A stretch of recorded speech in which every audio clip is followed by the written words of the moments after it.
Ang mga latest, ang mga trending, ano na ba ang mga happenings?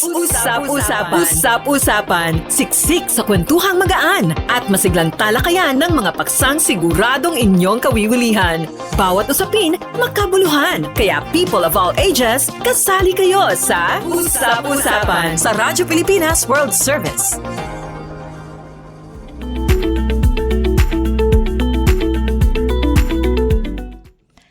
Magandang araw sa ating mga tagapakinig at taga-subaybay dito sa Himpilang Radyo Pilipinas World Service. Welcome po sa programang Usap-usapan kung saan ating tatalakayin mula sa mga pinakahuling kaganapan dito sa ating bansa hanggang sa human interest stories na tiyak ay kapupulutan natin ng mahalagang impormasyon at aral. Ako pa rin po ang inyong makakasama dito sa programa, Steph Vicente. Kasalukuyan niyo po kaming napapanood sa official Facebook page ng Radyo Pilipinas World Service. Paki-follow na lang din po kami sa aming FB page para live na live nyo po nga masubaybayan ang aming mga programa dito sa ating himpilan. Sabayan nyo rin po kaming napapanood sa aming YouTube channel na Radyo Pilipinas World Service pa rin po yan. Samantala, meron din naman tayong audio live streaming sa pamamagitan naman ng ating Evox PBS Receiver app. Paano ba ito ma-access? Magtungo lamang sa Google Play Store para sa mga gumagamit ng Android phones at sa Apple App Store naman po para sa mga gumagamit ng iPhone. So doon nyo po i-download at i-install itong ang Evox PBS Receiver app. Syempre, hindi naman pwedeng nakatenga lamang ang naturang application sa inyong mobile phones. Kaya naman, pagpasok nyo dyan sa Evox PBS Receiver app, kung kayo po ay on the go pero nakakasagap naman kayo ng internet sa pamagitan ng data o wifi, pakihanap nyo na lamang po ang logo ng Radyo Pilipinas World Service upang dumiretso na po kayo sa pakikinig dito sa programang Usap-usapan. At syempre, hindi natin to pwedeng kalimutan sa pagpapalawak ng ating reach ay simula noong December 2025 ay naibalik na natin itong tinatawag po na shortwave radio. Ito po ay naging posible sa pagtutulungan ng ating mother agency, ang Presidential Broadcast Service at ng United States Agency for Global Media o USAGM na kilala rin po bilang Voice of America. Kung inyo po o kung hindi nyo pa po nalalaman, ay meron po tayong mga transmitters doon sa Tinang Tarlac na siyang facilities po ng USAGM. Ang usap-usapan ay napapakinggan tuwing linggo ng madaling araw po yan, oras dito sa Pilipinas within 1:30 a.m. to 4:30 a.m. sa mga sumusunod na shortwave frequencies: 9.920 MHz, 12.120 MHz at 15.190 MHz. So, ano ba ang pag-uusapan natin sa unang bahagi ng ating programa sa araw na ito? Dahil ang makakasama po natin sa unang part ng usap-usapan ngayong araw ng Sabado ay ang ating Overseas Workers Welfare Administration o OWA. Dahil patuloy pa rin pong pinakikinggan ng OWA ang boses, karanasan at mungkahi ng ating mga overseas Filipino workers o OFWs, lalo na kaugnay ng serbisyo sa mga OFW lounge. At kasunod ng meron kasing mga concerns na natanggap tungkol dyan sa OFW lounge sa NAIA Terminal 3 ay nagbigay linaw po ang OWA tungkol sa mga alituntunin sa paggamit nito at naglatag din ng mga hakbang upang higit pang mapabuti ang serbisyo dyan sa OFW lounge. At kasama na po natin, kaugnay ng paksang ito ay kasama na po natin sa linya ng komunikasyon si OWA Administrator Patricia Yvonne P.Y. Kaunan. Admin Kaunan, welcome po sa programang Usap-usapan. Si Steph Vicente po ulit ito ng Radyo Pilipinas World Service. Magandang umaga, Steph. Happy Saturday sa iyo at sa lahat ng mga nanunood at nakikinig sa atin ngayon. Maraming salamat po, Admin, sa pagpapaunlak niyo po sa aming imbitasyon na makasama po kayo dito sa programang Usap-usapan. Admin, ito, personal po kayo bumisita sa OFW Lounge sa NAIA Terminal 3. Ano po ba yung pinakaunang obserbasyon niyo po sa aktual na sitwasyon dahil nga meron po kayong mga natanggap na concerns galing sa isang OFW na I think nag-post pa po ata sa social media. At alin po sa mga ito, itong mga concerns na ito, ang inyong tinutukan upang agad pong maresolba? Steph, maraming salamat, no, at ito ay binigyan niyo ng pagkakataon ng OWA na masabi at madiscuss sa ating mga kababayan kung ano yung sitwasyon sa ating OFW lounges at paano natin mapapaganda yung experience para sa ating mga OFWs. Nung bumisita ako, actually yung pagbisita ko is pagland ko. Pagland ko galing sa isang mission kasama si Secretary Hans galing Romania, kung saan inassist natin yung mga kababayan nating seafarers na naapektuhan ng gulo naman sa Black Sea, no? So, pagland ko, dumiretso ako sa lounge. Medyo surprise pa yon sa ating mga personnel, no? Dahil nakarating sa akin yung sentimento ng isa nating kababayan, no? So, ang tiningnan ko doon, number one is yung na-raise na concern patungkol sa mga kababayan natin na dumarating from international flights, ngunit merong connecting na domestic flight. Maaaring yung connecting ay hindi din sa Terminal 3, kung hindi sa ibang airports, no? Kung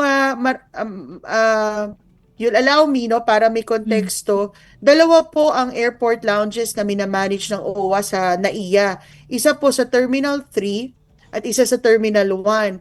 Pareho po ito na napupuntahan bago pa man mag-check-in ang ating mga kababayan. Kasi yung ibang business class lounge, right after immigration, ito ay bago pa lang mag-check-in, ay pinapayagan natin yung mga kababayan natin na OFW, lalong-lalo na yung mga nauuna dahil galing pang probinsya, na pumasok, kumain, at makapag-charge at mag-wifi, magpahinga. So, yung ating Terminal 3, chinek ko, at ang kapasidad nito ay 216. Yung ating Terminal 1 mo naman po ay 140 naman ho yun. So, tinignan ho natin kung ano ang lagay ng ating mga kababayan sa loob, kung kamusta yung kanilang pagkain, yung kanilang experience, kung nakakaupo po lahat. At chinek din po natin kung paano na-assist yung ating mga senior citizen na kababayan, may PWD pa ng mga OFWs, and doon tinitingnan natin kung ano ang response or naging response ng ating mga frontliners na personnel. Dito sa pagbisita niyo po, no, sa surprise visit nga, kumbaga sabi niyo nga po, diyan sa NAIA Terminal 3 at kumbaga nakadaupang palad niyo din po, no, yung mga OFWs na nandoon. Ano po ba yung mga sa inyo pong pag-iikot, admin, ano po yung mga natatanggap niyo po na initial feedback doon sa mga nasa OFW lounge? Sa loob ng lounge, no, maraming nagpapasalamat. Kinamusta ko kung madali ba yung pagpasok nila, madali ba yung naging experience nila, no, sa pagpasok, kamusta yung pagkain, and marami-rami rin yung nagpapasalamat at first time nga under the president, our current president, President Bongbong Marcos, ngayon lamang nagkaroon ng OFW lounge. Kasi naging direktiba niya ito noong 2024 niyang SONA. So sinimulan ito ng OWA na magkaroon ng ganitong OFW lounge kasi dati walang mapuntahan yung ating mga kababayan. Ngayon, nung na-check natin, alam niyo ang deployment natin ng OFWs base sa numero galing sa DMW, nasa 4,000 hanggang 6,000 sa isang araw, no? Ang capacity, ang nagiging nasa-serve natin ng OFW lounges natin ay ngayon ay nasa mga 2,300 to 2,500 sa isang araw. So, even if limitado yung space na ibinigay sa atin ng pribadong sektor na kasi yung nagmamanage ng airport, no? We take full advantage of this by having some management mga management policies. Isa diyan yung gaano katagal pwedeng maximum makapag-stay yung ating kababayan. Admin, syempre may lumabas po na na concern, no, doon sa social media ng isa nating kababayan. Paano niyo po tinatanggap yung mga ganitong uri po ng feedback, and paano niyo po ito isinasama sa pagbuo ng agarang aksyon? I think feedback is a sign of good governance, no? I think number one, the government must, I think must always listen to the citizens. And in our case, OWA should always listen to our dear OFWs, no? Um, uh, bilang administrador, ako na unang aamin, no, at yun naman ang nasa paliwanag ng OWA na kami humihingi ng dispensa doon sa naging experience ng ating kababayan na definitely below doon sa kanyang ine-expect. And para sa amin, itong feedback na to napaka-importante kasi siguro ayaw natin ng gobyerno na hindi nakikinig, ayaw natin ng gobyerno na hindi aakto. So agad-agad ang ginawa natin, tiningnan natin kung ano yung naging problema and paano natin agad masusolusyonan yung problema, which means ganito, yung talagang dumadating na ating mga OFWs na may connecting flight pa, within 24 hours yung connecting flight kasi pag lampas 24 hours, kakailanganin niya na siguro talaga mag-hotel, no? Or Mm. kasi lampas isang araw na yon, no? We will allow them to enter the lounge but subject pa rin to the maximum stay of 6 hours, no? Mm. Actually, itong 6 hours na to is more than the number of hours allowed in other lounges here and abroad, no? Dahil talagang gusto nating makatulong sa ating mga kababayan. At nabanggit niyo yung, yung patungkol sa eligibility na may 24-hour connecting flight requirement, admin. Matanong ko lamang po, paano po ba sinisiguro ng OWA na itong flight requirement na ito ay malinaw na naipaliliwanag sa bawat OFW upang maiwasan ang kalituhan at hindi pagkakaunawaan? Actually, na-explain natin, una-una, ito mismong nangyari, no, na concern, I think mas nabuksan yung ating mga kababayan, mga OFWs, doon sa mga regulasyon, no, sa paggamit ng lounge, no. Actually, itong mga regulations na to, yung rules na sinasabi nila, hindi naman ito para limitahan lang yung pag-access nila sa lounge. In fact, kaya to nandyan kasi napakadami po talagang OFW at kailangan natin pong mapagbigyan o magkaroon ng access fairly para sa marami nating mga kababayan. So, in other words po, ay doon sa limitadong espasyong ibinigay sa atin, ay we're making sure na halos as many as we can, no? Ayaw naman po natin magpapasok sa lounge nang nakatayo lang sila. Mm. Mahirap din po yan, no? So, nung pagpasok ko po as OWA administrator, isa yan sa mga nadatnan kong issues na na-raise din sa akin ng mga OFWs at mga providers natin, even the management of the airport, no? Sinisigurado natin na malinis na ngayon yung lounge, may pagkain, at may mga tao, may mga personnel na mag-aasikaso. So, all in all, ang gusto natin talagang maging experience ng ating mga kababayan is for them to be able to rest.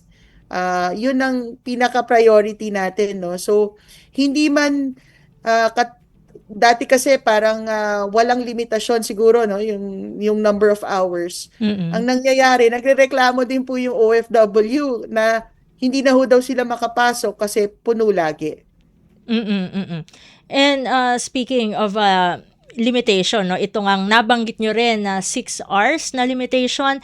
Paano po binabalanse ng OWA ang pangailangan ng mas marami po nga OFW laban sa pangailangan naman ng mga individual na maaring mas matagal ang hintayan? Just for a balance lang po, admin. Ay, yung po mga kailangan ng antayan, we allow them. Kaya marami din nung nagsasabi na nagsistay sila longer, Mm. no? In fact, matagal na naman po nating pina-implement tong 6 hours, no? Siguro ngayon lang talaga nagkaroon ng ganitong attention because we allow as much as possible yung ating mga kababayan to stay in the lounge, no? Meron lang talagang tinatawag na surge hours. For Mm-mm. example, for Terminal 3, that is around 2 p.m. to around 7 p.m. And then for Terminal 1, around 3 p.m. to 8 p.m., no? Ito yung talagang maraming flights, maraming dumarating nating mga kababayan. So, yung mga senior citizen, yung may mga medical cases, PWD, agaran po natin silang pinapasok sa lounge, no? In fact, itong pagbisita ko sa lounge, nakadagdag kami or napalakas namin yung polisiya patungkol dito, no? So, inalot na namin yung certain area para sa senior citizen at saka sa mga PWD at agad-agad naman silang nakakapasok, no? Hindi na sila kailangan mag-QR before they enter, kundi habang nagpapahinga sila sa loob, doon na lang sila ina-assist ng ating mga OWA personnel para makapag-QR. So, may adjustment din tayo, hindi to basta-basta pinapaalis yung mga tao sa lounge, no? Minamanage din natin ito and we're very thankful kasi marami tayong mga kababayan na sila mismo, no, they appreciate na may ganitong limitations, na may ganitong mga regulation dahil inaalagaan lang naman din ng OWA kung ano yung lounge na para sa mga OFWs. Mm. Admin, meron po pala nga mga provisions para sa extension batay sa special circumstances. Paano po ninyo tinitiyak na ang pag-aproba nito ay patas, may konsiderasyon at hindi po naaabuso? Well, very clear naman yung regulation din, no? First is pag senior citizen, PWD, o kaya naman merong medical cases. Pang-apat, pag may cancellation ng flights, no? Pang-lima, meron tayong OWA lounge supervisor na nandoon na nag-a-assess on a case-to-case basis kung ano yung need ng ating kababayan. Alam niyo po, napakaraming beses na rin po na base sa assessment ng OWA ay kailangan na pala yung worker ay bigyan namin ng kumbaga in the form of repatriation assistance, hotel accommodation dahil matagal, more than 1 day rin siya, no, na mag-aantay. So these are things that are assessed by our OWA personnel at kung ano ang kakailanganing assistance, yun ang binibigay natin. So there is definitely that kind of assessment based on the status or condition of our OFW na nasa lounge. Kanina nabanggit na po yung libo-libong mga OFW na dumaraan sa NAIA araw-araw kumpara sa limitadong seating capacity. Ano po ba yung masasabi po na long-term plan naman po ng OWA upang matugunan ang sinasabi po na gaps sa facilities at lumalaking bilang na po ng mga pasahero? Unang-una po ay nakikipag-ugnayan na po tayo sa NNIC. Ito po yung pribadong sektor, no, na nagmamanage na ng lounge kasi ang airport operations natin pribado na po, hindi na po ito sa gobyerno, no. So nakikipag-ugnayan po ang OWA kasi tumitingin po tayo ng area or areas pa kung saan pwede tayo magkaroon ng additional facility, kumbaga, or additional area na makakapag-serve sa iba natin pong mga kababayan. Kasi sa ngayon, ito po yung nalaan sa atin na area, no? So we are in constant coordination and I think in the next coming days, hopefully, or magkaroon tayo ng meeting with them formally about this endeavor, no, itong ating intention to be able to come up with more waiting areas for our OFWs, but just for consideration also, yung ating airport operator NNIC, they were also able to show us itong isang waiting area nila, yung kanilang food court area which has 2,000 seating capacity, no. So yung mismo airport natin, marami na ring waiting areas as compared before, no, na pinag-aantayan ng OFW or non-OFW. So right now, on the part of OWA, we're looking at seeking kung meron pang mga spaces that can be provided as waiting areas for our OFWs. Mm. Ito naman po, admin, paano naman po sinusuri ng OWA ang bisa po ng OFW Lounge Management and Monitoring System at ano-ano pa po yung mga posibleng pag-upgrade upang mas maging episyente ang serbisyo at real-time monitoring? Sa ngayon po, real-time monitoring through QR, yun ang una naming ni-launch kasi nung una, nung nadatna natin ito, naka-logbook system, no? And pag logbook, may data privacy concerns dyan kasi nakikita mo yung data ng iba, no? At nagkakaroon ng pila doon kasi kailangan pa nilang isulat yung kanilang pangalan, passport number, no? So na-decide natin because there's also the requirement of e-travel, 'di ba? Which is being done in your mobile phone when you travel. Nagamitin natin yung QR code system, no? And ang nakita namin ngayon is that we made this system easier nung nabisita ko yung lounge by lessening the questions and making sure na ma-access ng ating mga kababayan yung QR code. Kung hindi man, nilagyan na natin ng sistema wherein they can ask the help of the receptionist to do this for them. Lalong-lalo na sa mga senior citizen nating mga kliyente. Pangatlo, based on statistics na nakita namin, 42% ng gumagamit ng lounge ay active OWA members. So, inaayos lang namin ng konti. Alam mo naman ang technology, kailangan may coding at tweaking na gagawin. But eventually, ang mangyayari is that yung mga active OWA members, which is 42% ng pumapasok. So, 42% of the 2,500, malaki-laki yon. They don't need to do the QR anymore, Steph. What they will do is scan their e-card, their OWA e-card if they have it na. So, dahil doon, mas mapapabilis yung accessibility pa lang, no? Ang maganda po dito, Steph, is ako mismo, no, sa cellphone ko, nakikita ko kung ilan yung laman ng lounge at any given time. Again, ang naging concern before is that napupuno yung lounge and hindi na rin nakakaupo yung iba nating kababayan, no. Ngayon, hindi na to yung concern kasi sa labas pa lang ng lounge, nakikita na ng public at saka ng mga tao kung ilan ang bakanting space, kung ilan yung pwede pang pumasok. And then, ang pinaka-importante sa lahat with this online system is that kunwari puno na yung lounge, no? You will fill up the QR and you will have your queue. So meron kang wait list, no? At malalaman nung receptionist, makaka-receive ka ng text or ng email, depende kung anong nilagay mo na contact detail mo, no? Na ikaw na yung next. Depende doon sa queue. Kasi ayaw din namin sila na mag-aantay lang sila sa labas ng lounge, no? Pwede naman silang pumunta sa ibang areas ng airport. And then, pag naka-receive sila nung text or nung email doon sa sistema ng OWA, ay pwede na sila mag-proceed doon sa airport lounge, no? Kumbaga, nabakante na yung seat para sa kanila. Sa usapin pa rin po ng frontline service, admin, paano nyo po personal na tinitiyak na naipapakita po ng OWA personnel ang alagang OWA sa kabila ng pressure, dami ng pasahero at iba't ibang sitwasyon po ng ating mga OFWs? Alam nyo,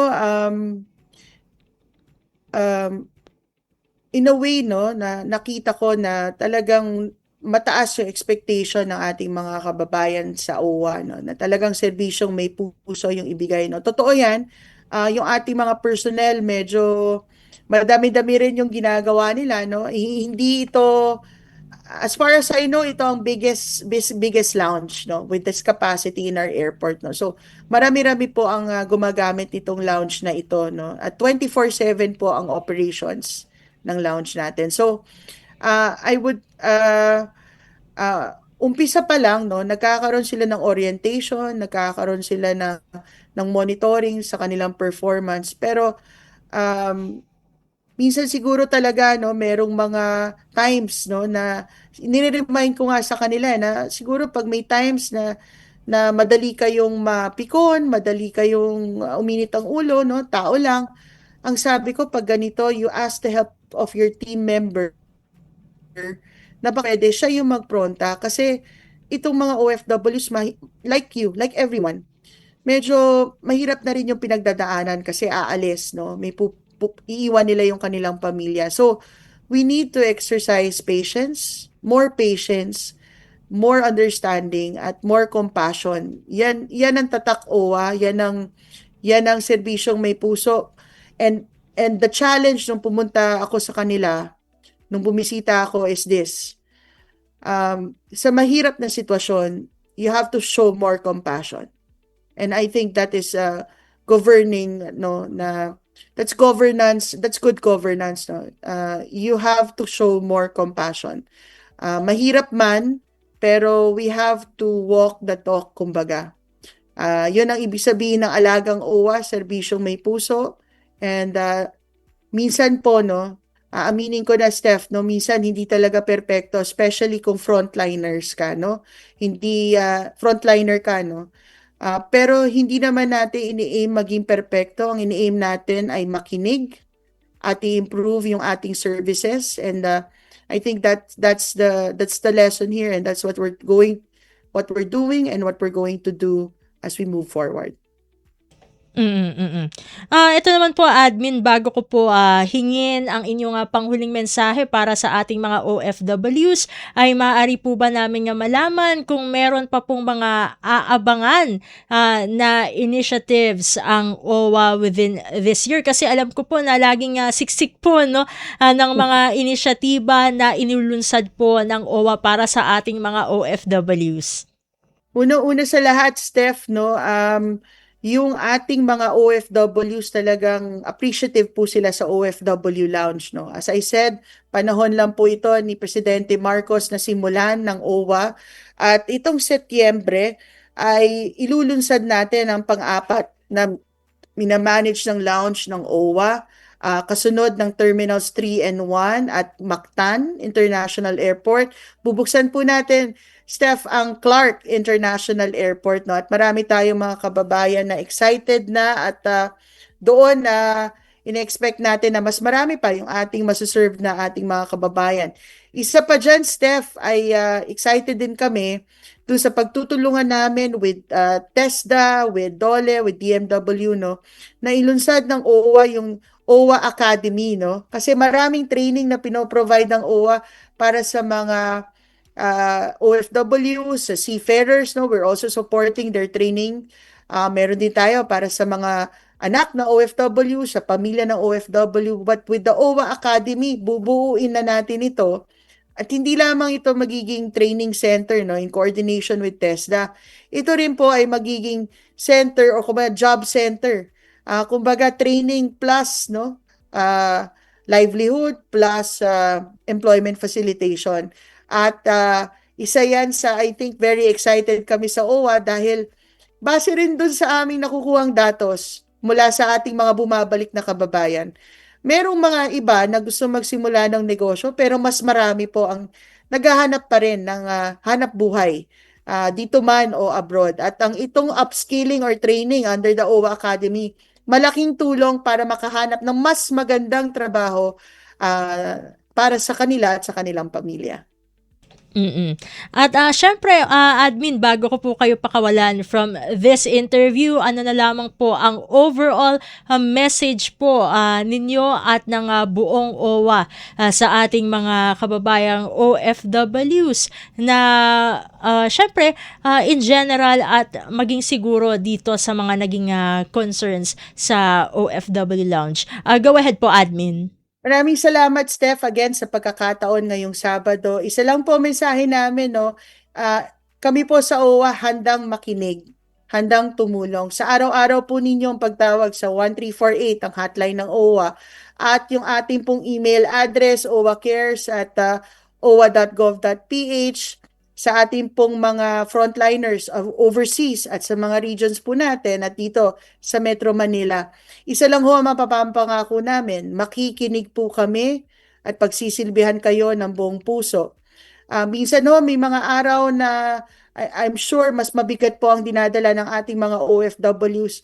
Maaasahan niyo po ng OWA, no, alinsunod sa direktiba ng ating mahal na Pangulo at of course no, under the guidance of our Secretary ng Department of Migrant Workers, SecHans, no, patuloy po kami na magbibigay ng serbisyo at patuloy po kami makikinig kung paano po namin lalong mapapaganda ang mga programa ng OWA para po sa inyong lahat. Again, maraming salamat sa inyo and good morning, Steph. Magandang umaga.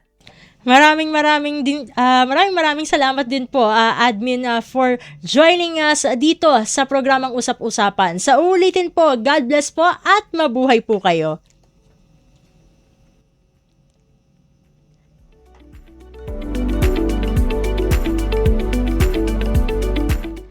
At ating nakasama dito sa programang Usap-Usapan si OWA Administrator Attorney Patricia Yvonne P.Y. Kaunan. Magbabalik po ang programang Usap-Usapan makalipas lamang po ang ilang mga paalala. Paliwanag mo sa tao na hindi totoo yan. Dahil ang totoo, yung totoo ang dapat ninyong malaman. Nagkalat sa internet ang fake news Ang o ginagawa mali ng at fake news, tinatapon niyo yung tao. What they are doing is creating panic. We say no. Yung pagkalat ng fake news.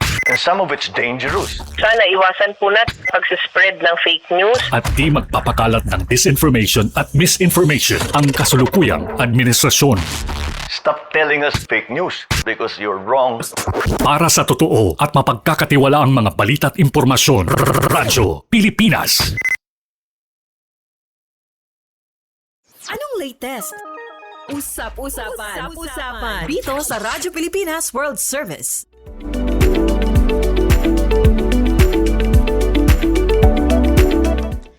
At nagbabalik po ang programang Usap-Usapan. Ito pa rin po ang inyong lingkod, Steph Vicente. Nasa ikalawang bahagi na po tayo ng edisyon ng ating programa para sa araw na ito. At sa pagkakataong po ito ay mula sa OWA na naging guest natin sa unang bahagi ng Usap-Usapan ay makakasama naman natin ngayon. Medyo mag-iibang bansa tayo dahil ang kasama po natin ngayon ay mga taga-Migrant Workers Office o MWO sa Prague, Czech Republic. Talagang napakalayo na ng ating nararating dito sa ating programang Usap-Usapan. At eto na nga, sa pagpunta ng ating mga kababayan sa ibang bansa para magtrabaho, mahalagang hindi lamang sila handa sa kanilang magiging trabaho, kundi maging sa mga batas, kultura, sistema at pamumuhay sa kanilang bagong tahanan. Sa bansang Czech Republic, kabilang sa mahakbang para matulungan ang mga dayuhang manggagawa na mas maayos no na makaangkop sa kultura, mga tradisyon diyan sa Czech Republic. Ano ba yung kanilang ginagawa? Meron silang tinatawag po na adaptation and integration course. Sa pamamagitan po nito, nabibigyan ang mga foreign workers ng mahalagang impormasyon tungkol sa kanilang mga karapatan at obligasyon, mga batas na dapat sundin at mga serbisyong maaari nilang mapakinabangan bilang isang migrant worker. At kaugnay po ng topic na yan, ito nga pong Adaptation and Integration Course ay makakasama po natin ang administrative staff ng MWO Prague, walang iba kundi si Ma'am Alexandra Feliz Lipio. Miss Sandra, welcome po sa programang Usap-Usapan. Si Steph Vicente po ito ng Radyo Pilipinas World Service. Hello po, magandang araw po at maraming salamat po Ms. Steph. Ako po muli ay si Sandra Lipio, Labor and Employment Officer po ng MWO Prague. At nandito po ako upang bilang katawan ng aming labor attaché at head of office si Attorney Llewellyn D. Perez. Kami po ay mula sa Department of Migrant Workers na pinamumunuan ni Secretary Hans Skakdak. At ang MWO Prague po ay nakatalaga sa ilalim ng Philippine Embassy in Prague sa pamumuno naman po ni Ambassador Eduardo Meñez. So, Pag-usapan po natin ngayong araw, Ms. Steph, yung Czech Adaptation and Integration Course at paano po ito makatulong sa mga kababayan natin na nakatira at nagtatrabaho po dito sa Czech Republic. Maraming salamat po Miss Sandra for joining us dito sa programa, and of course shout out na din po kay Labor Attaché Perez dahil siya ang nag-connect po sa ating dalawa. Unang-una po nga katanungan, Miss Sandra, bilang panimulang hakbang sa pag-angkop ng mga migranteng manggagawa, kasama na dyan ang ating mga kababayan, mga Pilipino, sa kanilang bagong kapaligiran, ano po ba yung pangunahing layunin ng Adaptation and Integration Course sa Czech Republic at bakit mahalagang makumpleto ito ng mga Pilipinong manggagawa? Tama po kayo, Ms. Steph, dahil ang pangunahing layunin po ng AICO, ng Adaptation and Integration Course, ay tulungan ng mga bagong dating o newly arrived na mga foreigners na maintindihan ang kanilang mga karapatan, obligasyon at pang-araw-araw na buhay sa Czech Republic para mas mabilis, maayos at ligtas silang makapag-adjust. So ito pong Adaptation and Integration Course ay isang official na face-to-face orientation sa ilalim po ng Czech Ministry of the Interior at isinasagawa sa pamamagitan ng mga authorized integration centers. So 4 na oras po ang course, it's classroom type, wala pong exam at may certified lecturer at interpreter. So para po sa ating mga OFW o mga Filipino participants, English po ang karaniwang practical na language option, pero dito ngayong darating na September, meron din pong Czech to Filipino na translation. So meron pong bayad ang course, nagkakahalaga po ito ng 1,500 Czech koruna. In Philippine peso, it's around 4,500 pesos. One time lang naman po ito kukuhanin. So meron din naman pong possibility na ang inyong employer ay mag-arrange kasama po ang integration center ng organized group at mas mura po ang magiging fee na ito, magiging 800 koruna na lang bawat participant kung inorganize po ng employer. Okay? So mahalaga po na sa ating mga OFW dahil tinatalakay ang mga residence rules, employment rights, ang healthcare, ang housing, public services, ang Czech culture at kung saan po sila lalapit kapag meron pong problema. So dapat pong matapos po nila ito within 1 year mula po sa pagtanggap nila ng Biometric Residence Card o yung TRP na tinatawag. At ang pagkumpleto po nito, ang hindi po kumpleto po ay maaaring magkaroon po sila ng fine na aabot sa hanggang 10,000 Czech koruna. So napaka-importante po na matapos nila ang integration course at sumunod po sila sa batas ng Czech Republic na ito. So, karamihan po ng mga OFW ay required nito, pero mayroon pong mga kategory na exempted po. So, for example, ang student, hindi po kailangan. Kapag below 15 years old po or above 61 years old, hindi po kailangan or may exemption. So, meron din pong mga certain workers na exempted kapag ang kanilang residence type ay highly qualified worker o kaya key and research staff program. So, malalaman po nila ito kapag nag-access po sila sa website ng integration at pwede po silang mag-check sa quiz kung sila ba ay required o hindi required. Pero generally, lahat po ng OFW ay kailangan pong mag-undergo nitong adaptation and integration course. Matanong ko lamang po, ayun medyo nagfi-feedback lang tayo ng konti. Matanong ko lamang po, Miss Sandra, ano-ano pa po yung mga mahalagang paksa na tinatalakay po dito sa adaptation and integration course, partikular sa mga batas na ipinatutupad po sa Czech Republic? So tinatalakay po sa course ang mga impormasyong kailangan ng migrants o mga Filipino workers para mamuhay at magtrabaho ng legal at maayos sa Czech Republic. So, kasama po dito ang diferensya po ng visa, residence permit, ano po yung purpose of stay, renewal, at mga reporting ng changes o pagbabago sa kanilang address o sa kanilang trabaho. Pagdating naman po sa employment, pinag-uusapan ang written contract, yung working hours, yung salary, overtime, leave, safety, termination, at change of employer. kasabay po ng mga rights nila, kailangan din sundin ng worker ang residence, employment at workplace obligations nila.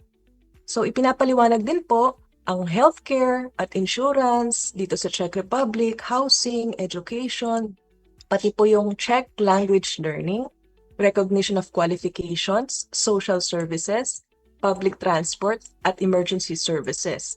So mahalaga rin po na nalalaman po ng mga workers natin or OFWs kung ano po yung mga institutions o Czech government offices na importante kamukha ng OAMP para po sa kanilang mga residence matters or yung foreign police para sa mga registration at control functions. Meron din pong labor office patungkol naman po sa mga employment matters at labor inspectorate para sa mga labor standards at safety.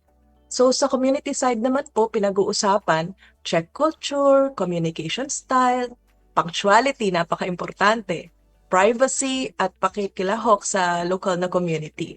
So sa madaling salita, hindi lang sinasabi ng course kung ano ang batas, sinasabi rin nito kung saan pupunta at paano sila hihingi ng tulong. Matanong ko lamang po, Miss Sandra, base po sa mga ulat po, mga feedback po na natatanggap po ng ating Migrant Workers Office dyan sa Prague, ano-ano po yung mga masasabi na karaniwang hamon na kinakaharap ng mga bagong dating na Pilipino sa Czech Republic, gaya ng siguro kasama na rin dito yung language barrier po?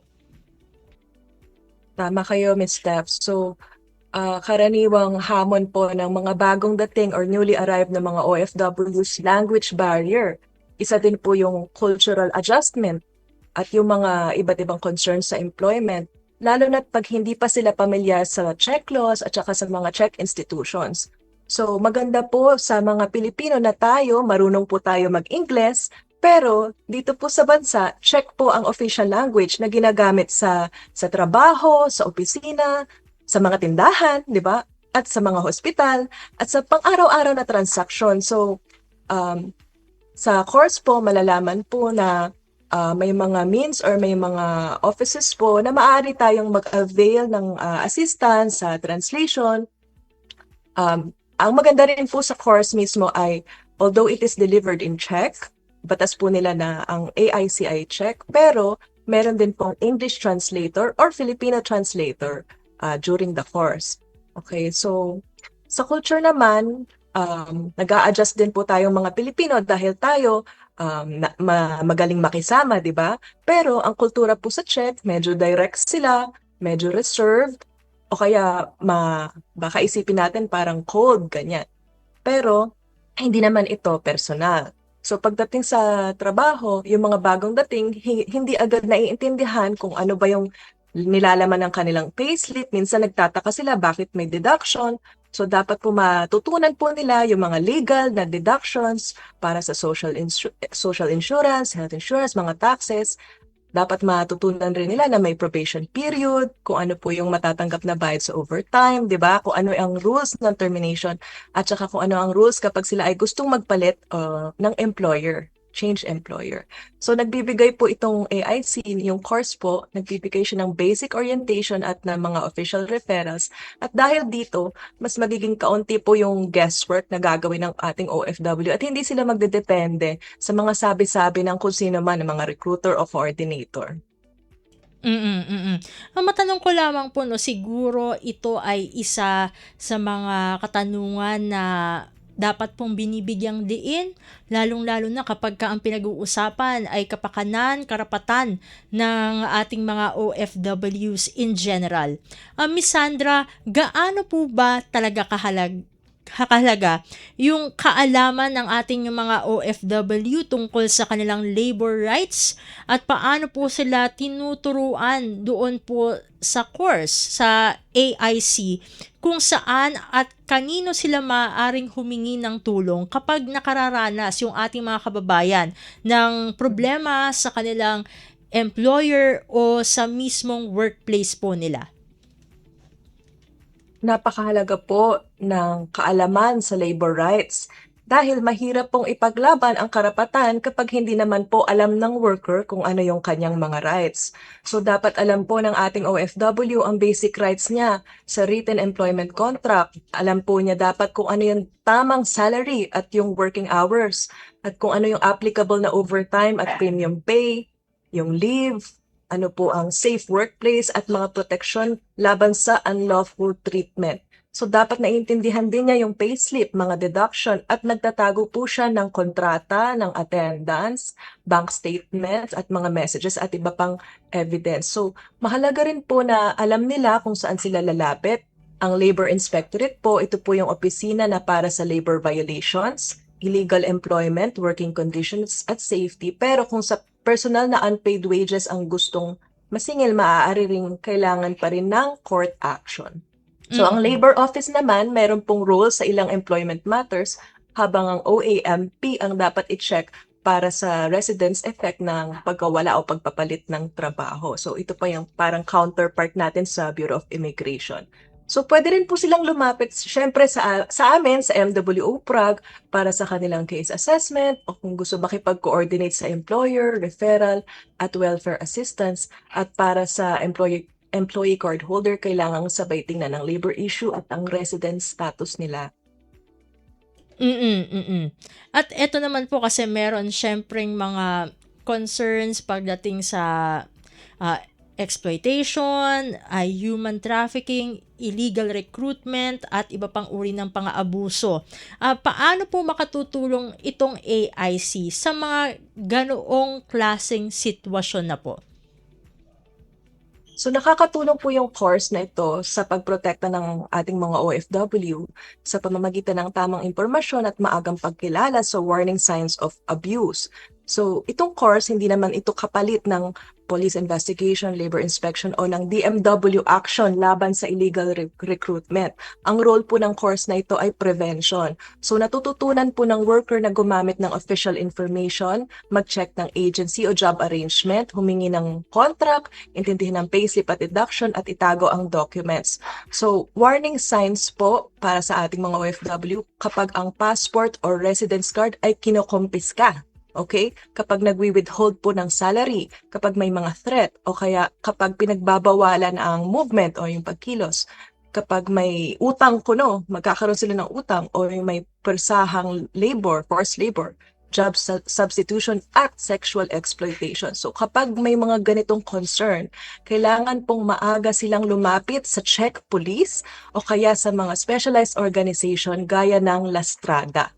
So maaari ring tumulong ang ating opisina, MWO Prague at Philippine Embassy kapag may mga ganito pong na-encounter para tayo ay makapag-refer at coordinate sa mga nakakatulong po na offices. At kapag informed po ang ating mga OFW, mas maaga niyang makikilala na may mali, di ba? At mas mabilis siyang makakahingi ng tulong bago po lumala ang sitwasyon. Ito po kanina medyo parang napahaging nyo na po yung mga maaaring maging masasabi na misconception regarding dun sa mga Czech nationals po, no?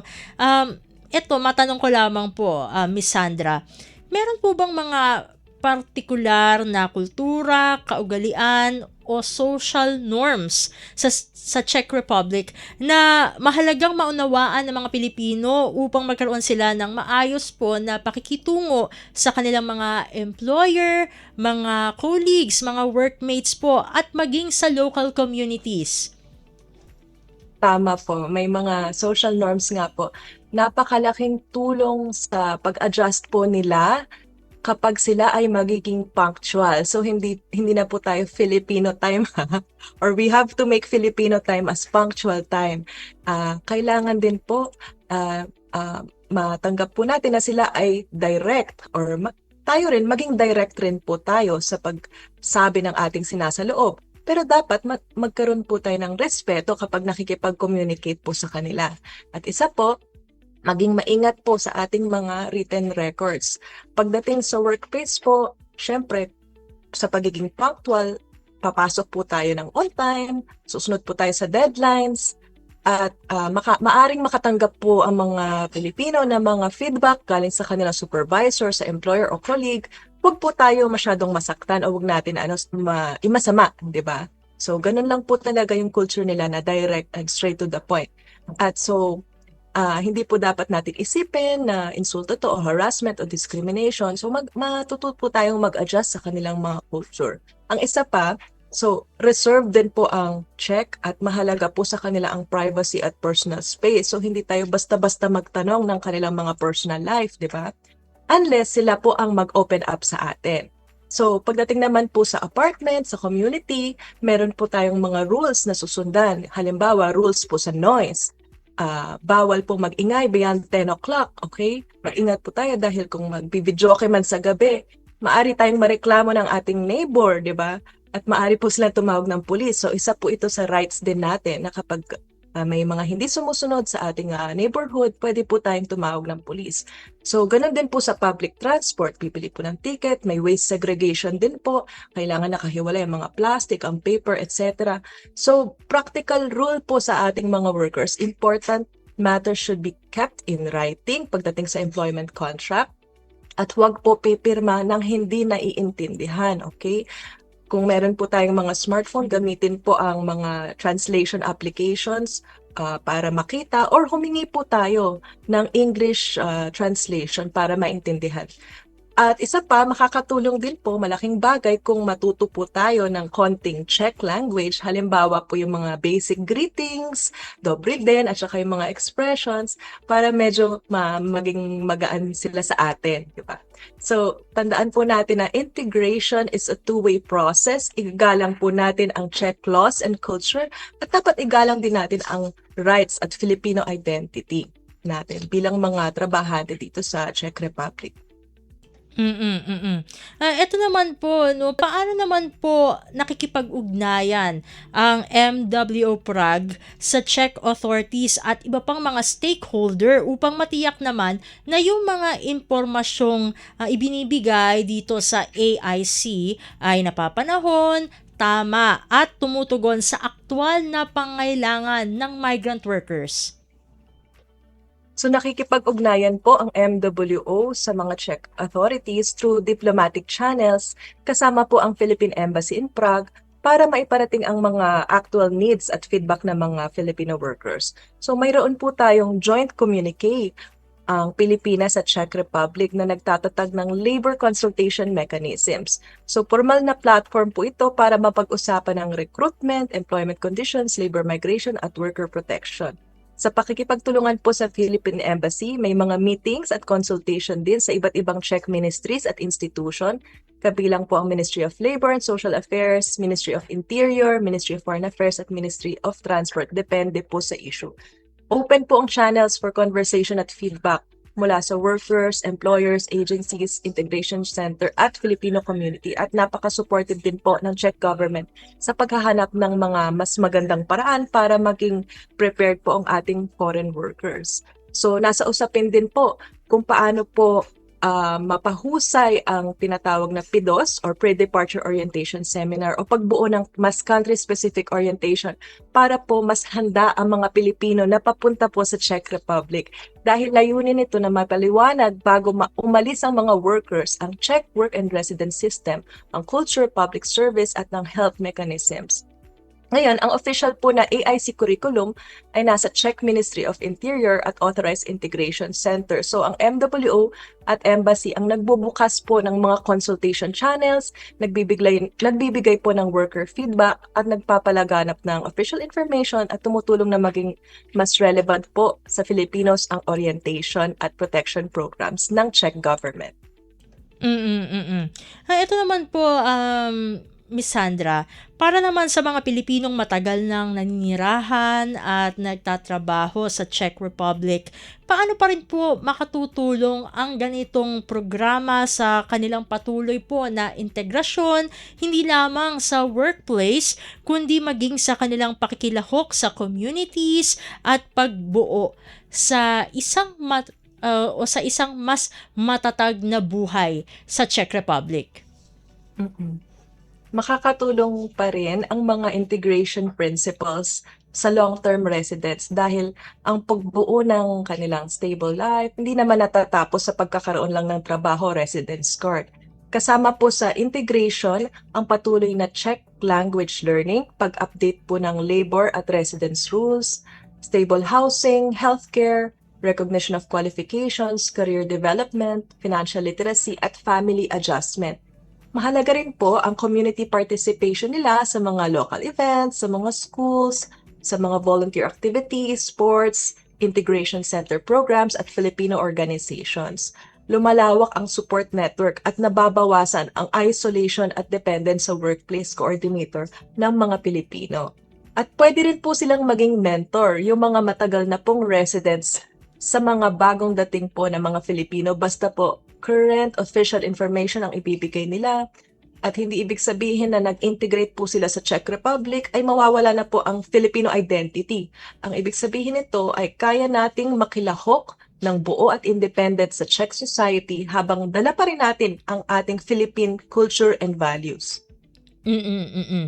Paano naman po hinihikayat ng ating Migrant Workers Office dyan sa Prague ang mga Pilipino na tingnan itong AIC hindi lamang bilang isang requirement, kundi bilang isang mahalagang paghahanda para sa kanilang proteksyon, karapatan at matagumpay na pamumuhay dyan sa Czech Republic?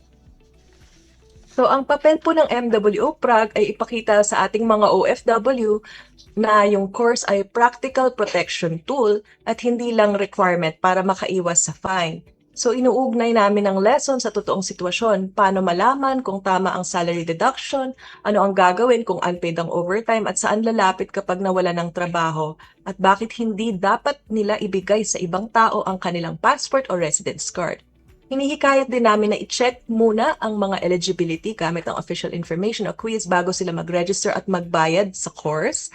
At sa registration ng course po, biometric card ang dapat nilang gamitin. Dahil kapag dumalo na po sila sa 4-hour session na course, bibigyan po sila ng certificate at pinapaalala po namin na itago po ang certificate pagkatapos.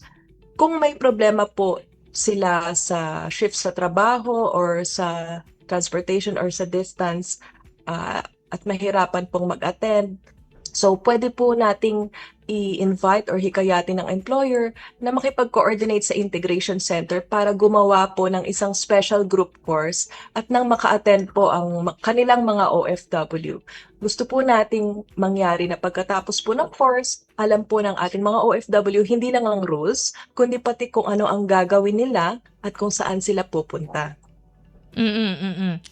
Sa ano po no, kumbaga base po sa inyong mga karanasan, experiences po no bilang isa po sa mga kawani na nandyan po sa Migrant Workers Office sa Prague, paano po ba sinusukat ng MWO Prague ang epekto ng AIC sa mga Pilipinong nakatapos po nito? Nasusukat po natin na successful po ang AIC kapag nakikita po natin ang mga OFW ay hindi lang legally documented kundi informed po sila. Maalam po, 'di ba? Independent po sila. Alam nila kung saan pupunta, sino ang tatanungin at alam po nila na protected sila at maayos na integrated. So, although hindi po MWO ang administrator ng course, okay, ang ambag po natin ay information, referral, coordination, at yung mga additional or supplementary OFW orientation, kamukha ng PAOS. So sa ganitong paraan, mababawasan po natin ang misinformation, yung mga illegal fees, contract substitution, or passport retention, unpaid wages, unsafe conditions, at sobrang dependence sa recruiter or coordinator. So, pag mas maalam po ang OFW, alam natin na effective po ang tinuturo po nating impormasyon, effective po ang mga natutunan nila sa adaptation and integration course. At para naman po dun sa mga kababayan po natin na nagpaplanong magtrabaho sa Czech Republic, ano po ba yung mga praktikal na hakbang na dapat po nilang gawin bago umalis ng Pilipinas upang maging mas handa sa mga legal, cultural, language at workplace-related challenges na maaari po nilang harapin? Para po sa mga Pilipino na nagbabalak ng magtrabaho sa Czech Republic, unang-una po, makipag-ugnayan po sa mga DMW licensed Philippine recruitment agencies.